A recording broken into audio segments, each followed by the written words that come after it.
If so, I ask for a motion to approve.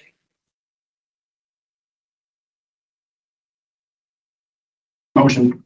Okay, motion by Phil. Do I have a second? Motion. Okay. All those in favor, aye? Aye. Same sign. All right. New year, Martha. It's a training process. I know. Maybe everybody should. Yeah. Audience to visitors. Do we have any audience to visitors who would like to speak? Okay. I'm going to start out with Sheriff Roy Torgerson. Well, thank you.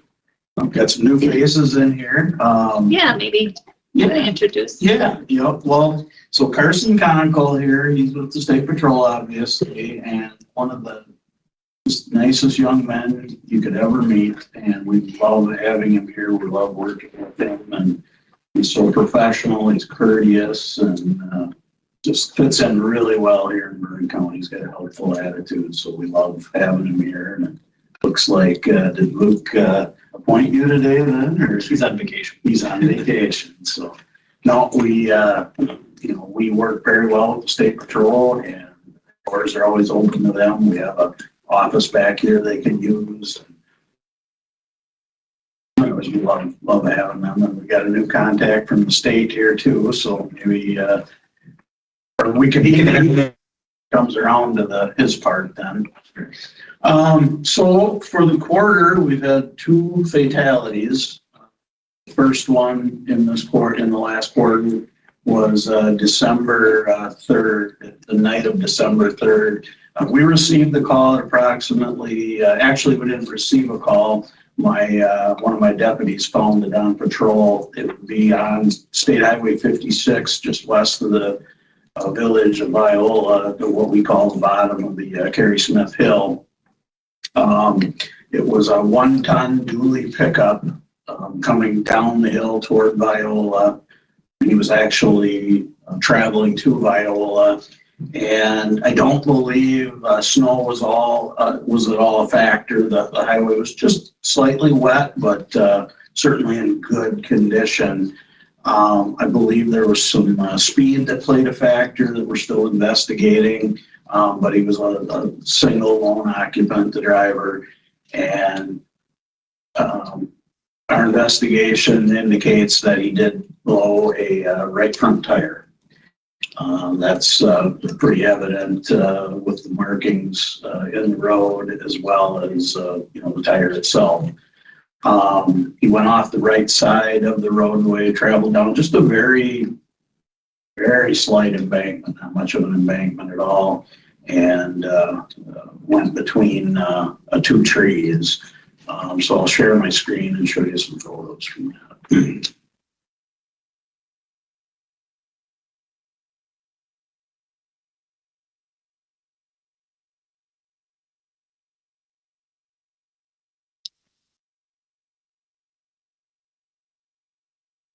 There's your right front tire there.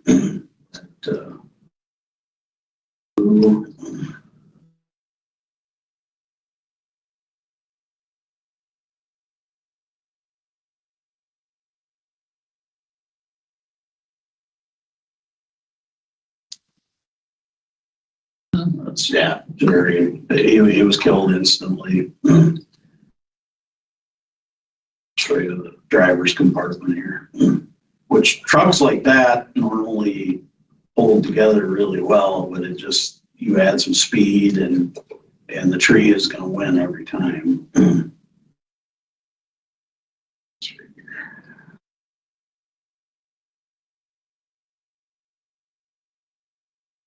The Viola Fire Department, the Kickapoo Valley Rescue Squad did an excellent job with extrication.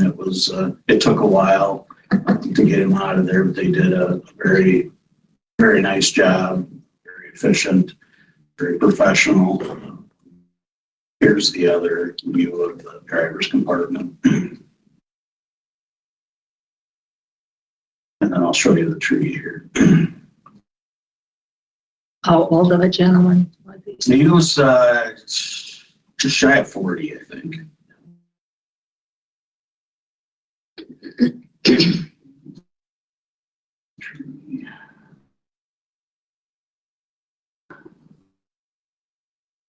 So that's the tree there that the vehicle kind of went between two trees. You know, initially we thought it was airborne and hit and came down, but it you know, I think if it would have been a direct hit, that it would have knocked that tree over, but it just basically wedged the vehicle. You know, that inertia was absorbed by going between those trees. So that's what, you know, totally demolished the passenger compartment of the vehicle.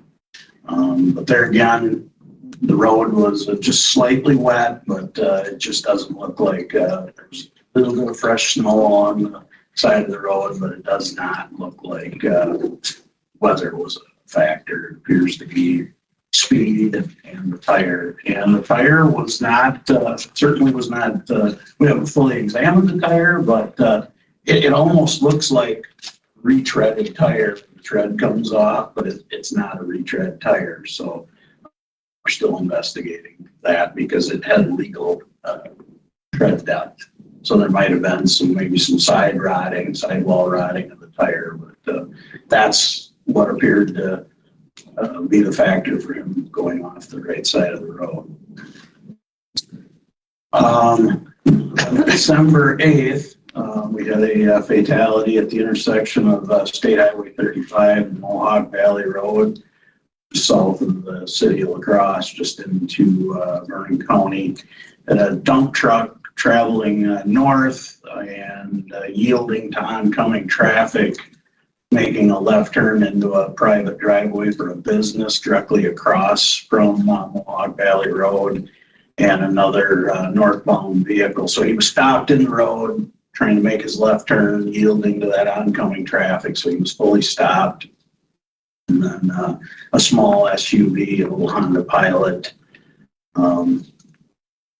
rear-ended the dump truck along the right side. So I'll show you a couple of pictures there. It kind of glanced off the right rear of the dump truck.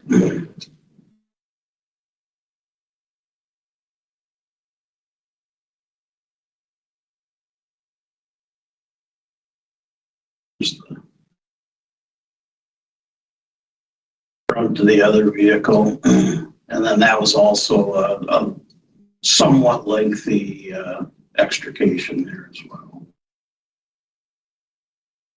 There's the back. That's probably the best photo there because it shows you where the vehicle ended up. So it wasn't a direct hit to the back, but it really impacted that driver's vehicle. So similar damage, both crashes, other than one was a single vehicle on a tree. This was a dump truck's pretty much like a tree. It isn't going to move. So, must have been quite a high rate of speed too. Yeah, we don't have a speed on it yet, but 50, 60 miles an hour probably for sure. And like I said, we haven't confirmed that yet. That crash, we did call the state patrol to do some reconstruction, or at least document the scene with the total station. So they were close by. They were training at the academy at Fort McCoy, so they were close by. And then we also had an inspector do a post-crash inspection of the commercial vehicle, and everything checked out okay with the vehicle, including lighting, brakes, and so on. Just a curiosity, how do you measure how fast they were traveling? So what you can do is, Carson here too, but there's a lot of factors you look at. One thing we like to do is download the black box, the crash data recorder. When the airbags deploy, it records about 5 seconds. Models vary, but it's going to tell you if the seatbelt was buckled, if there was any acceleration, any braking, and it should give you a speed. But reconstructionists they look at everything. They photograph like your debris, how far did your debris, fly over the scene. So there's a lot of factors that go into, you can't just trust that black box. You got to factor it all in. So what we like to do is we want to be able to 5 years down the road, put those two vehicles right back in the same spot. So instead of using tape measures like we used to, we use a total station where you used to see it was a two-person operation back in the day where one's holding a stick and the other one has the, you know, the device on a tripod. Well, now they can set that up and then they can walk around with the stick and measure all the points. So they take multiple measurements. The width of the roadway is all plotted out. So it's kind of like putting everything on graph paper. So down the road, if you had to, you know, reconstruct that, they can put the vehicles back where they were. The time we like to use reconstruction is if the crash is questionable. Let's say you get two vehicles that hit head on and they're close to the center. Well, who was over the center, who wasn't, and those can get really, really finicky. You know, anytime there's two vehicles, there's going to be a lot more liability involved. So, you know, that, or if there's a criminal prosecution, we need to have that reconstruction done on several of those crashes. So those are the two fatalities that we had. We've had a great start to the winter. We'll agree to that. We haven't had much out there. Brandon and Phil put on some winter highway operations, a training event that a lot of us went to. Tom was there. And that was really nice, just learning how the forecasters get their information out, and how Phil can plan, Tom can plan, school staff, and so on. That was a really good event. And I haven't, I've received some complaints about the work that was done in the city of Viroqua. I won't lie about that. And as far as data on that, I think it'll take a year or so to see where that's at, to see if, you know, that made a difference for crashes. But it certainly slowed traffic down in Viroqua. So if that was their goal, I think they accomplished that. But what I'm noticing is traffic is backed up. Like downtown Viroqua, Court Street is blocked. You know, during any busy time, Court Street is blocked because you have two lights, you know, within 2 blocks of each other. So it sounds like that stoplight at Main and Jefferson will be going to Main and South Street, so that should make a difference there. But it's I do wish it was at least 4 lanes past Walmart. That's really hard to pull out of Walmart now to make a left turn. It's even harder. So I guess we'll just have to wait and see how that goes. But that's all I have, unless you have any questions. Well, I have speed boards and construction zones underneath your name. Is that? Yeah, yep. I'm glad you reminded me of that, Martha. We've got a guy that's pretty critical of anything we put on Facebook. Bill knows who I'm talking about. And he had thrown something out. Well, hey, let's get some more speed boards up. And so I wrote back to him. I said, you know what?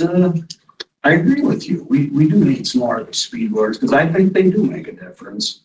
And we went on a trip this summer, the Great Smokies, and obviously went through a lot of construction. And when you're spending millions of dollars on a construction project, you should be able to come up with a few bucks to put up speed boards on, you know, at least both ends of the construction zone. So we want to continue to push maybe legislation, I don't know, but I enjoyed seeing that on our trip down south. And in Wisconsin, we don't see as much of that. So Like Coon Valley, where they have 25. oh boy, yeah. I feel like I should get out and run. Sheriff, could I add something? Yeah. I actually went to the Smokies this spring. It was awesome. But I know what you're talking about. You go through those areas and they have speed boards up all the time when you enter. Yep. And it's helpful. One thing that I did, I checked on the past notes for Dan when he was here, and I saw that you had been looking at speed boards, and I didn't know, it sounds like you're thinking more like the highway maintenance, through whoever's doing the project would put up the speed board. But if you're interested for your department or any other department, bots through predictive analytics, If you get involved in predictive analytics, I'm not sure if you are or not at this time, but there are grants available for like speed trailers and speed boards. And the first step would be to see if, first of all, it was feasible for your agencies. Maybe it's not. But if it is, it's something that we can help you fill out the documents and make that a reality. So I want to move forward with that because we can get some grant money. We have one school board, it's on a trailer. Yep. It's out really well, but through the summer, I could have it up in 3-4 different locations. And I noticed Hillsborough Police, they have one. So they've got the speed limit sign that you can change, and of course, the lighting, but then there's a message board below it, so you can say event ahead or dairy breakfast ahead, slow down or something like that. So I would love to, if I could get grant funding to add a couple, I would do it, but at least one to add this year would be a goal of mine. one of the things, I was at a sheriff's office and we had the speed trailers and we put them up. And of course, you're pulling them behind your truck and you're setting them up, you're cranking them up and leveling them, and that's great. And they're a useful tool. We went to probably a sheriff's association and they had all these different companies as far as these temporary ones. They're really not much more than the size of a speed zone sign. Sure. And Traffic Logics is who we went with. And we thought that this was going to be something that we were going to move all over the place and that the speed trailers were going to be more permanent. What we found was just the opposite, is that the speed trailers were great for moving all kinds of different areas where you have a problem. And what we did is we came up with probably 10 to 14 to 20, I don't know how many different locations where it's like every year we get a call about this area. Every year we get a problem with County V and Cedar, Red Cedar Road. And what we did is there's little braces, little brackets that you can put up on posts. So what we would do then is kind of move them from place to place. And so also, leave the brackets in place. You leave the brackets in place. So I contacted our highway department and they made a bunch. Okay. And so what we had then, all of a sudden we had a couple of those speed boards and they're smaller, but you could throw them in the back of a squad car, set them up. And then a lot of them have modems in them. So then you could download information. It might be $400 a year for that particular modem, or you can go buy and Bluetooth and get that information. But you can do speed studies. You can do things like that with them, which are really useful. So just some food for thought. But we'll be in contact if you'd like to then move forward with that. Yeah, I've got a guy working on grants, and yes, I would be interested in that. I'd love to add at least one speed trailer. And then, but back to the construction zones, when we did the roundabout this year, that was 45. We tried to put our radar trailer out there as much as we could, but that would have been a perfect spot to just, the contractor, just part of the project, they put one up at each end. And because to get people slowed down to 45 and that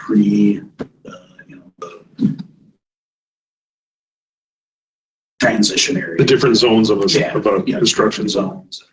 And I think that having something like that, I think it would save some lives. Could I get the name of who's working on your grants? Could I contact him? Yep. John Brown, Jon Brown. And he's with the sheriff's office? Yes. What's his rank, sir? Deputy. Okay.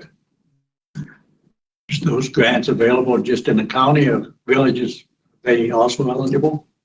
There are other entities that are available. I don't know which ones offhand. It might be like highway or, like a city or something like that, but definitely law enforcement is. And I think there's other groups that would be available for that, but I have to double check. Okay, thank you. And then the other thing that Dan brought up is a Trip Score, the app where the kids was it Trip Score? Yes, sir. Yeah. So I'd like to maybe promote that a little bit. Do you have the information for that? I don't have the information. So we'll get that to you. That sounds good. If you could send that to us too, at the schools, that might be something we can. How about this? Would it be okay if, who's the point of contact with this TSC? Is there someone that with this committee? Yes. Yeah, Martha's there. Martha? Yes. What we've found is most advantageous is to send it to one contact person and then they know everyone and they can disseminate. Would that be okay with everyone? Yeah. Otherwise, I've heard some people say, well, you don't want a quorum. And so we've found that we just get around it by sending it to one point and then you can disseminate it. But I can send it to you too. Yeah, that'd be good. What that'll allow us to do, just as a reminder, is it's anonymous, so, but you could look at, now people get it downloaded, you can see where maybe some of your speeding occurs, through the app, because it's UPF, so it's logging. We don't get any of that information, who it is. It's just statistical information that goes to the state that would be made available to us. And so it might help to, maybe you need to reduce the speed zone somewhere. So that, I think the kids would, I downloaded it. I have the app on my phone, and it makes you think a little bit when you're driving. You're like, oh yeah, that's right. This thing's tracking me. And, well, and obviously the dump truck crash had to be some level of distraction there. It was a sunny day and just didn't see him. So not sure what was going on prior to that, but there had to be some level of distraction. All right. Thank you, Sheriff. Thank you. And welcome, Carson. I will have you give your report. I don't have much. You don't have much? Okay. I talked to other supervisors, and the only thing that's on the table is potential BOTS grants for OWI enforcement sometime this quarter, but it's not planned yet. Okay. But there is funding for it. Okay. That's the only 2 cents I have. All right.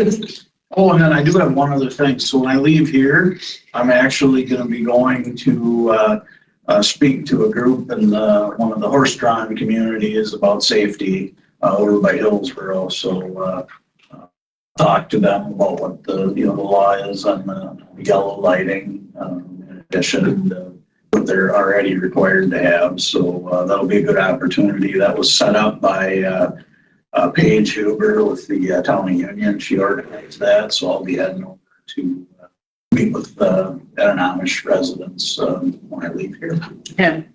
Have they been more open to meetings now after that accident? So we got, when the law came out about the flashing yellow lights, we got pretty much 4 main communities here in Vernon County, and Hillsborough was the first to comply. That went really well. They didn't like how the statute was worded about strobe versus flashing. They didn't want it to be a strobe, and we're like, well, is it a noun? Is it a verb? So we're like, something's better than nothing. And so they already had batteries in their buggies, so then they purchased the amber LED lights, 2 of them, and then they have one. They alternate. And they had it down to, I think they said they had 800 buggies in their community, and it was going to cost them $28 each to add the electronics and the lighting to it, because they already had the batteries. So that was an easy one. Soldiers Grove brought them a copy of the statute. The question was asked, they had it done. So they're very compliant. The Cashton group, they don't have batteries, so they use like a self-contained flashing light. So those, you don't get 100% compliance because the batteries go dead. So, but it's better than nothing, and I appreciate seeing that out there. And then the Schwartz and Trooper group absolutely will not comply, and they do have the courts on their side. They don't have to have the slow moving signs. They've already gotten around that. They will not put in fact, we had like 4 or 5 citations that were going to trial. We had to, because of the constitutional challenge, we had to dismiss them. What they want is more crash data. So that's why I want to get with him here and make sure that the crash report is collecting the right information for horse-drawn or animal vehicles.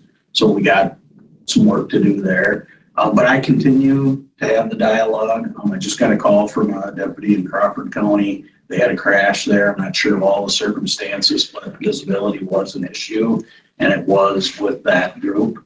So we're going to be going out and having a visit with the bishop. I just feel that we need to keep the dialogue going and try. Because I think they will come where, because to them, God will protect them. And I'd like to say, well, why do you put a railing on your second story deck? You know, isn't that the same thing? You know, so, but anyways, we get along good. We agree to disagree, and the food's always good when you go there.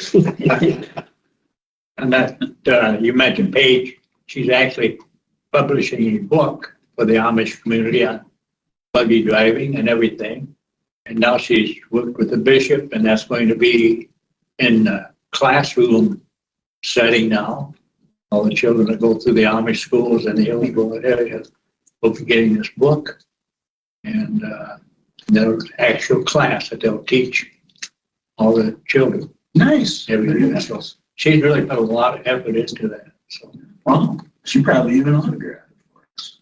maybe Maybe. you may have to pay for it. I tell you though, you know, Phil here, he works with the Amish and contribute to the roads here, some degree.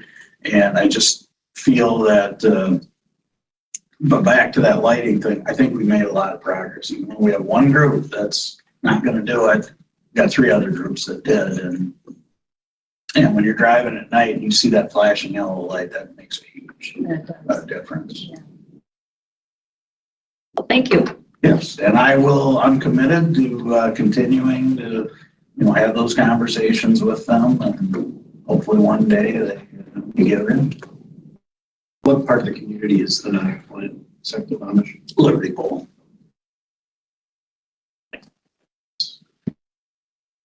Rick Needfeld from Broke Police Chief. Are you on? Doesn't look like he's available. On to Phil, Highway Department. Nothing really much going on at this particular time, other than winter's probably just around the corner. Grace period, I think, is over, so I think reality is going to come into effect and say we're not fully staffed, but we do have a man for every truck at the moment, so high hopes for the season. Hope it doesn't continue till April. Old wise man told me you're going to get all the moisture per year, one way or the other. Yeah. So whether we may be plowing, but better to get it in April than in the summer, and you only got to deal with it a month, so. Yeah. All right, thank you. Brad from the Department of Transportation.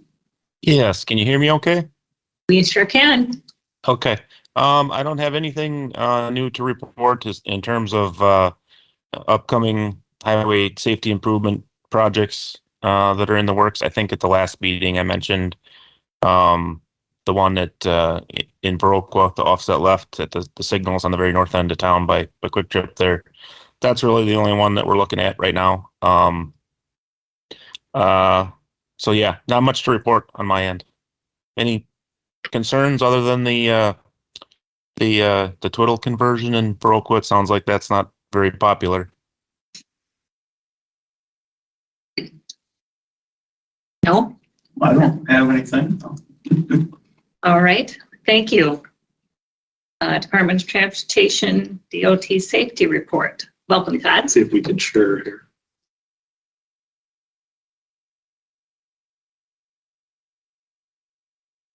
I guess I'll just start out. Introducing myself. My name's Todd Horn.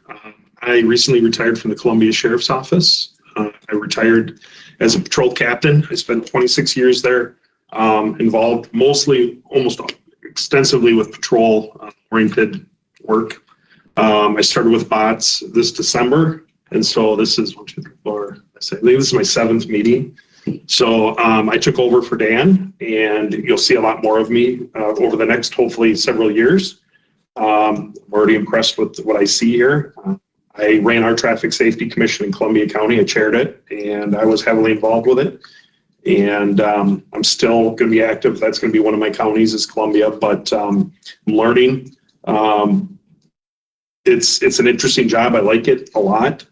So far, the people have been great, and it's nice traveling throughout the state and seeing areas that I've never seen before. I was talking to them, I came out on 82 over and up in the hills in the Amish country, and I think I'll take the interstate on the way back, but either way, I still really enjoyed it. I grew up in hill country myself, so I've been used to it. So a couple of things real quick. before we get going too, Sheriff, you had mentioned about the tracks crash reports and for the Amish. Correct me if I'm wrong, I could be incorrect on this, but I believe I'm right. Those track as pedestrian crashes. So if you do a search that involves a motor vehicle with an Amish buggy and you hit pedestrian as a search, it should show up. If you're looking for specific data on Amish crashes in your county or any other county. The trip score, I'll get that out to you guys. I've done it. And then I'll speak with John Brown as well about the bots and the speed boards. So moving on, Wisconsin fatality totals. We're at a period in the time of this year, we ended 23, we're starting 24. So the most up-to-date data I have would have been compiled on Wednesday, December 27th. And if you take a look, you'll notice that we're comparing the last year. And I'm sure you've heard this well before, is that fatalities, have been trending up, and that aggressive driving is up.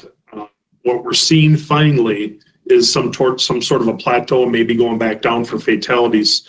So when you look at January 1, 23 until December 27th, 23, when you compare those two time periods in 22 and 23, you're noticing that fatalities in 22 at that time were 591, and this year it was 562. There were a couple days there yet this hasn't compiled, and they'll give me the yearly totals, but we are finally seeing some type of movement. Vernon County, from January 1, 23 till January 2nd, 372 crashes with 101 injuries and 4 fatalities. I'm not sure, is it possible, Sheriff, that the fatality with the dump truck, that maybe wasn't submitted right away? I didn't seem to see that on my search, and sometimes things don't get entered either on your part or maybe on the state's part immediately, or? Yeah, I'm not sure what could have been transmitted. We probably. It's not the first time I've heard of this. We had it back in my county too. So your last meeting, I believe, was October 4th. So when you look at October 4th until today, you had 86 crashes with 20 injuries. I have 1 fatality. I guess that would be 2 because I didn't have that dump truck. What was the date on that again? That was December 8th. Yeah. I don't know why that didn't pop up for me. Yeah. But like you said, you might have collected your data just prior to it. Transmitting. Yeah. So in that same time period from your last meeting, you had 14 speed-related crashes, and you can tell by the color coding, the severity. You had 11 impairment-related crashes. So these are crashes that involve someone that had been using a controlled substance in some way, shape, or form, alcohol or drugs. In that time period, 7 distracted-related crashes. And when you add them all up, you had 31 speed, impaired, or distracted-related crashes. And of course, we like to think of those as crashes that we can prevent. Obviously, law enforcement, highway department, everyone works together for that. People obviously have to take a little responsibility of their own too, and some people make poor decisions. But these are types of crashes that we can prevent from happening in the first place. You do have a red dot where that dump truck failed. It's the other one. It's the Iowa one you said. Yeah, it's that. Well, this was, when you go back here and you look, these are the crashes that occurred since October. And I'm not sure what's going on with that, but these are just speed related crashes for this one. This is just impairment. This is just distracted. And then these are all together. What's the red dot? The red is a fatal. Yeah, that's where the dump truck. Yeah, I think so. Yeah. Okay. That yellow dot. Oh yeah, it's the dump truck. It's the other one. The other one. Never mind. My bad. Yep. Okay. So Vernon County, January to December 2023 will be the dark in color line, and the light blue will be the 5-year average. This is off community maps. This is on the dashboard. And I always like to look at these. It just gives you a picture. It doesn't necessarily mean there's a trend. It could be there's a trend. Usually the more data you have, the more you trust it. Fatals appear to be up, but when you take a look at 4 versus 3, it's an anomaly. So your total all crashes look, if you take a look at that, the dark blue is this year, so that's good. Your total crashes appear to be down. Your no injury crashes appear to be down. Going down below, your aggressive driving appears to be somewhat the same. I've seen aggressive driving in other counties go through the roof. So the fact that this is level is good. Your 65 plus drivers are interesting. Those are going up. I don't know what the demographics of Vernon County are. If there's a lot of, I mean, every place has younger and older and middle-aged people, but some have more than others. Your teenage drivers actually appear to be improving. But usually those are the two groups that you're most concerned with, the teenage drivers who are inexperienced and the older drivers whose abilities are starting to diminish. Your speed is improving, which is great.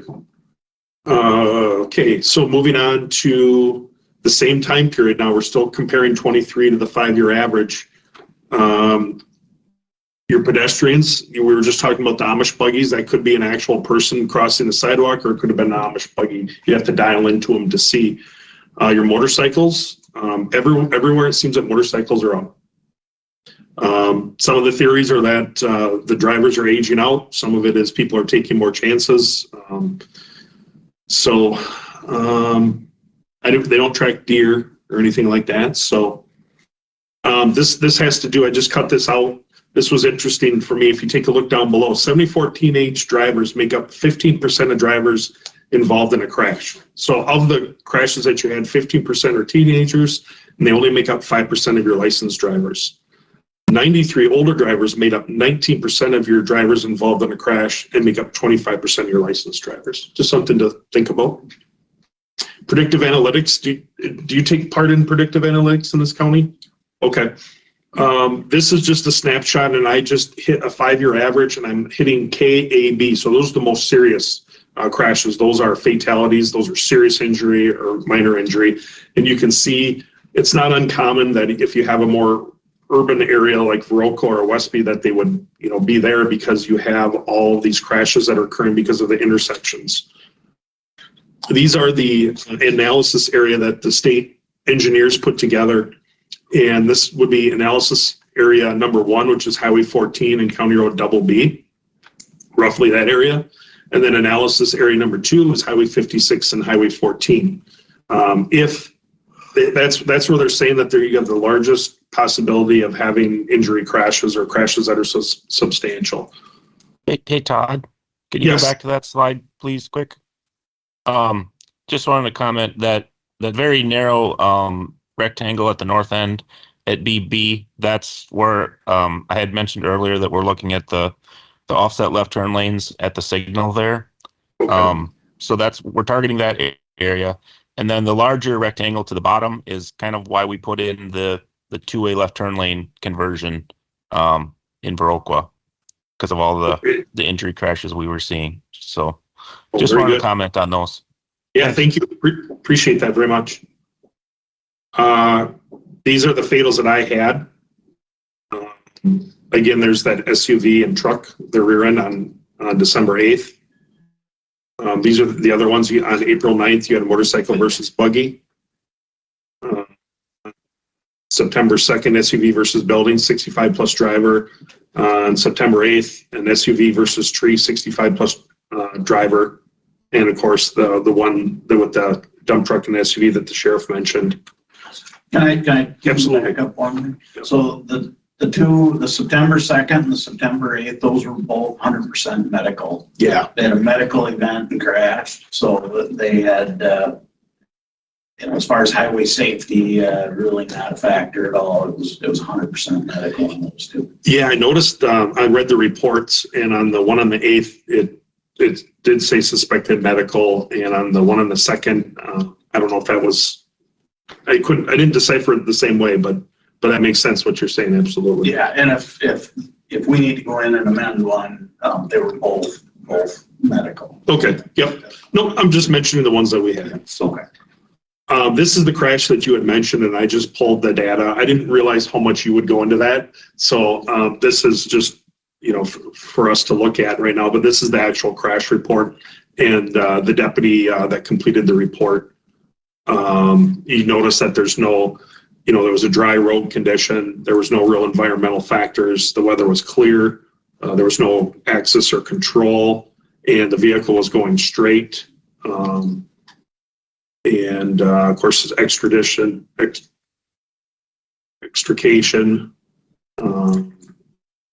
That actually should probably say trapped, not extricated, because if they're deceased and they're extricated, they Yeah. don't count. Yeah, makes sense. Just a technical. Yeah. The only thing I did notice on the crash, and again, this is not me critiquing the crash, but I noticed here where it says unit summary, it says legally parked. I think that would be stopped in traffic or waiting to make a left turn versus legally parked, because I think they were stopped wanting to turn. So the only thing that I noticed too, where was that? I think there was suspected drug use, wasn't there, on the driver of the Pilot? Yes. Yeah, okay. And this is just a snapshot of the road. So the next topic I have, recently I attended a Zoom meeting in reference to law enforcement phlebotomy. So it's interesting that we've progressed to this point in law enforcement. This has to do with OWIs and law enforcement being able to be trained in phlebotomy and actually take the blood sample during an OWI. This is obviously new. It's a pilot program. Law enforcement phlebotomy is a specialized trained law enforcement officer who is certified to draw blood for driving under the influence. So your normal everyday deputy or officer or trooper is not going to be doing this. This is a special startup program that the state of Wisconsin is looking into. There are approximately 15 other states that have this program already. Wisconsin does allow people other than someone at a medical facility to take blood for this purpose. If you're operating under the direction of a doctor, if you've been to this training, you can draw blood.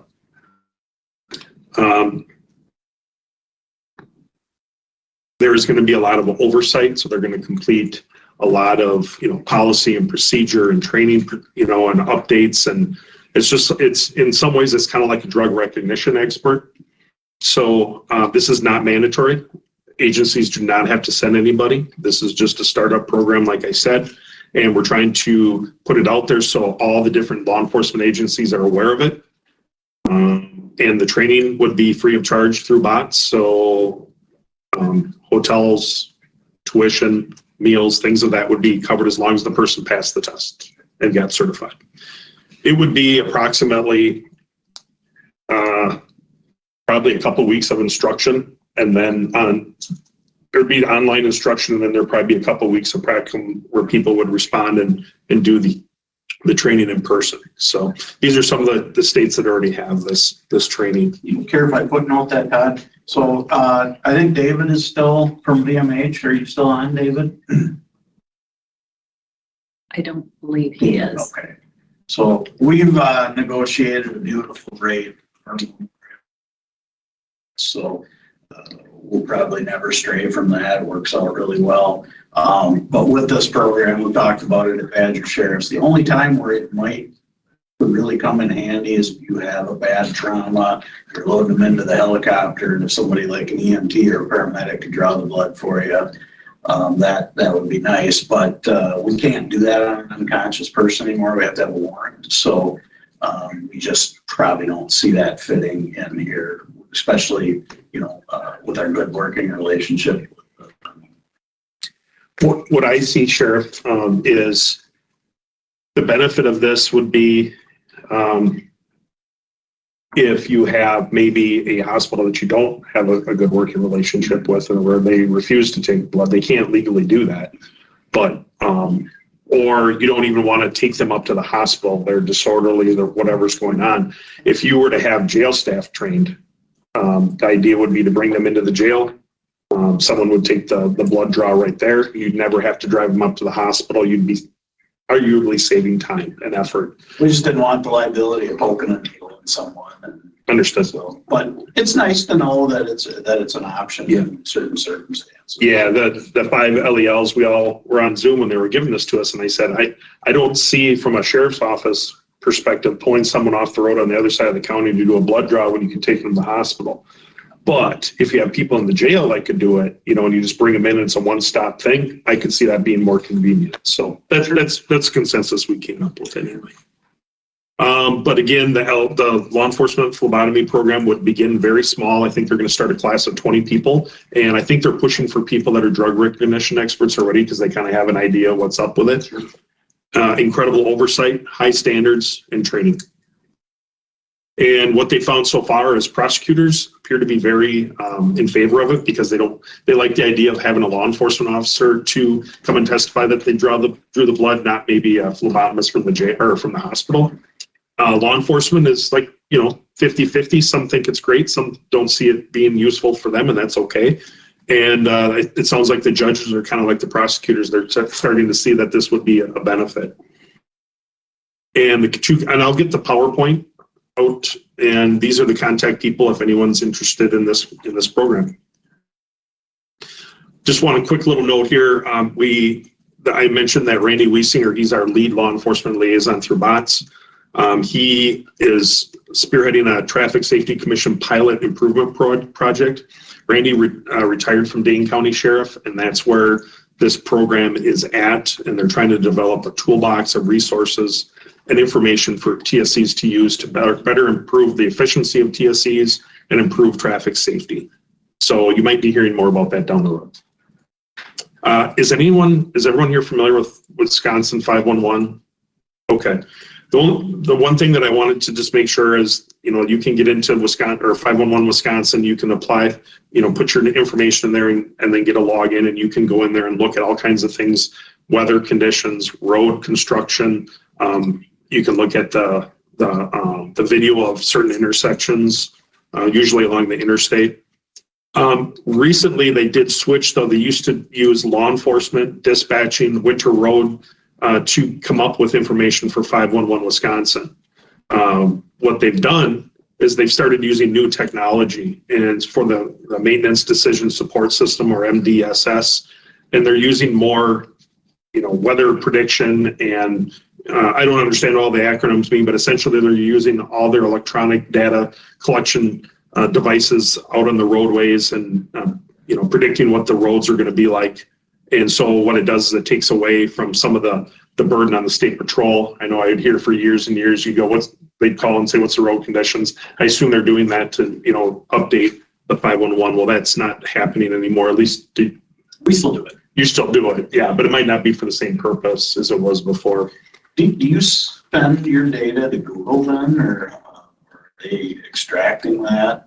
Like, because, not like your iPhone app for your, people use that for navigation. Is the road construction being sent to those apps at all, or is it on them to? Well, I think maybe someone from the state can answer that question. I don't know if anyone's still on. Yeah, I'm sorry. Could you repeat the question? Just wondering if that 511 data could be sent directly to some of these popular navigation apps, like Google Maps or like the iPhone Maps app. That's a good question. I'd have to talk to some of our IT folks about that. Good question. We've had a lot. You're always going to have issues in road construction, but we've had a lot of semi drivers that show up, and you got to try to get them turned around, and they're obviously using their GPS. And it'd be nice if that data could at least be made available to those popular, more popular apps. Yeah, I think that's a great solution. I think we have the technology to tie those things together and kind of push that information so that you can, how you like on Google Maps, sometimes you can see vehicle speeds. Like if you're traveling on interstate, the segment will show up as red if there are slow vehicle speeds. I'm thinking there might be a way to do the same for road conditions, right? Like show a different shade of blue or something for ice or snow. So good question. I'm gonna look into that and see if there's some way to link that information up. If you take a look at my last slide that I just brought up, these are people that are involved with Wisconsin or 501 Wisconsin and could probably answer that question or at least direct us in what the theory is behind the state, you know, and how they want to go with that. So Yep. Rebecca Klein and Randy Hoyt.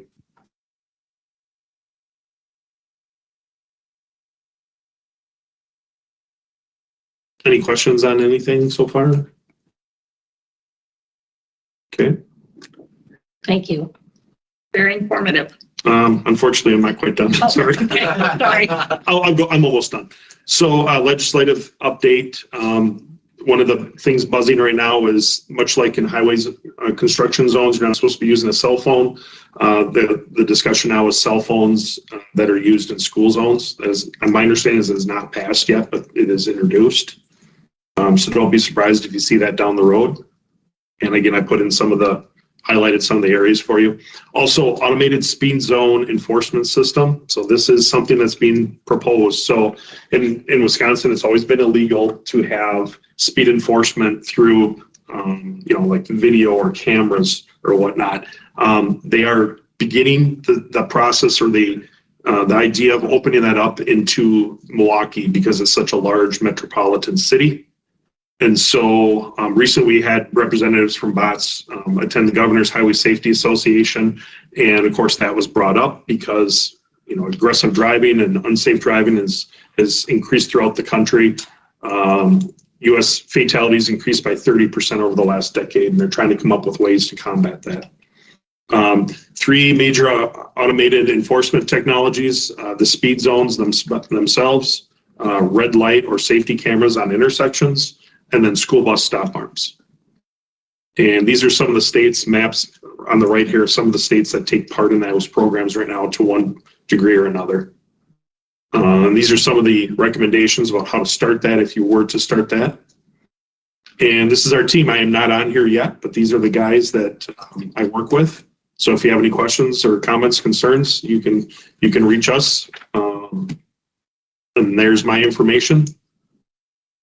And now I'm done. Thank you so much. Thank you. Right, Vernon Memorial Hospital, David? Are not, so they have to go, okay. Tom Burkhalter, school. Yeah, nothing new as far as issues to report. I can continue to keep you updated. We have changed traffic patterns for drop-off and dismissal at the school here in town, which has, in my opinion, had a positive impact on those entering the highway 56, just off of Education Ave and Black Hawk Drive.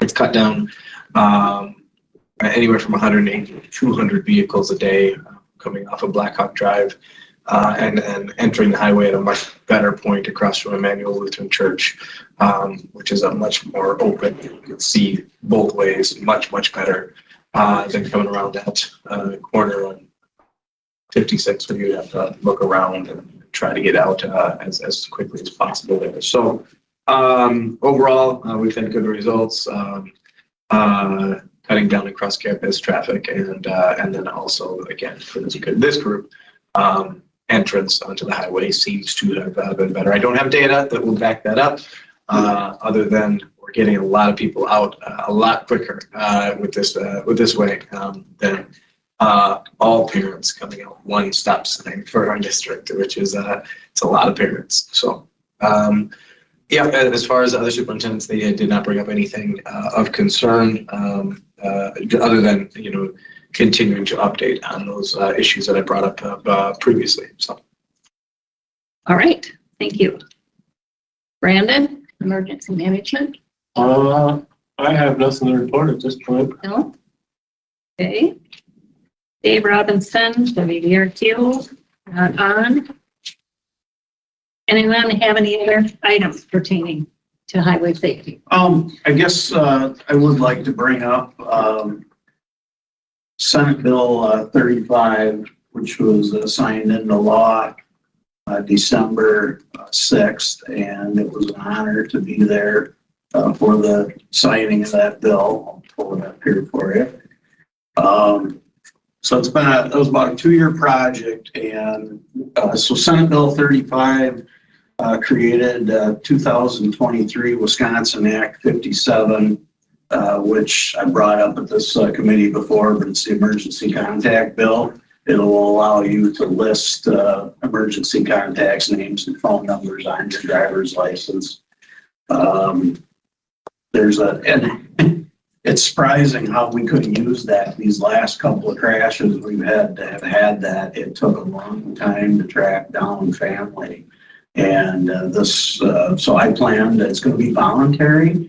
It's going to be an internet-based system where you can already go in and update your address in DOT. The rollout's going to be about 6 months. So once that goes live, I'm going to be promoting that pretty heavily. So it was fun to get that finally done. Will that be mandatory then on driver's license? No, it's voluntary. Still It's voluntary. Yep. So we need to promote it. Where I look at is your young drivers. I'd make it mandatory for my kids. Right. I can tell you that my name be on their license. And then as your older drivers, you get the borderline silver alerts. You pull somebody over and something just don't seem right. There's not been a silver alert issued, but that officer might say, I'm calling the contact, and they might say, yeah, he's got dementia. We'll be right there. We'll come and get him. So we feel this is gonna be very nice. Iowa, they take it a step further. You can put things like autism on your license. So but we thought we'd start out with baby steps, and it was nice to see that signed into law. So it's about a 2-year project. Great. Sheriff, one question, is that something that would be on the time system when you run it? Yes. Okay. Yep. So the reason I came up with it is dispatching for 17 and a half years. I'd run a Florida license. I'd always see the emergency contacts. So one day I called Representative Oldenburg and said, let's do that in Wisconsin. And he had a bill drafted in a week. So that was introduced in 2021. So it didn't quite make that session. So then he reintroduced it. Well, DOT had listed about a $300,000 fiscal impact. And we're like, that's BS, because you can already go online and update things. So we felt it wasn't that much of a fiscal impact. So then when they reintroduced it in 2022, during that legislative session, DOT came back with a 0 fiscal impact. Is that like a DMV thing where when you go, you can follow that out at that time? You can, when you go to renew your driver's license, you could add it there, but it'll probably, most of it will just be done online. Oh, I see. DOT has not rolled it out yet. DOT asked for 6 months to roll it out. So I'm very excited about it. That's very nice. I think it's gonna. And then another thing I try to do with that is train people to change the privacy settings in your phone to always share your contact or share your emergency contacts during an emergency call. So if we get somebody on the line that can't talk and you have that setting activated in your phone, it'll come in on our emergency SOS, which is actually before it even hits the 911 system, because the emergency SOS is through the cell phone companies. So that call comes in like 10 to 15 seconds before the actual 911 rings. So they're just waiting on the 911 call to come in, and you can have emergency contacts on there, as well as you can have your, diabetic or anything you want to put in there. So Android and iPhone, they're different, but what the setting you're looking for is to share information during emergency call is the one that I'm trying to promote as well. Interesting. Right. With that, I'll need to set the next meeting date, and it looks like April 3rd, possibly. At 1:30, would that work for everyone, as far as you know? What was that date again? April 3rd, on a Wednesday at 1:30. Yeah. That'll work? Okay, great. With that, there's no more information to share. I ask for a motion to adjourn. Okay, Brandon, do I have a second? Yep. No? All right. We are adjourned. Thank you. all. Thank you.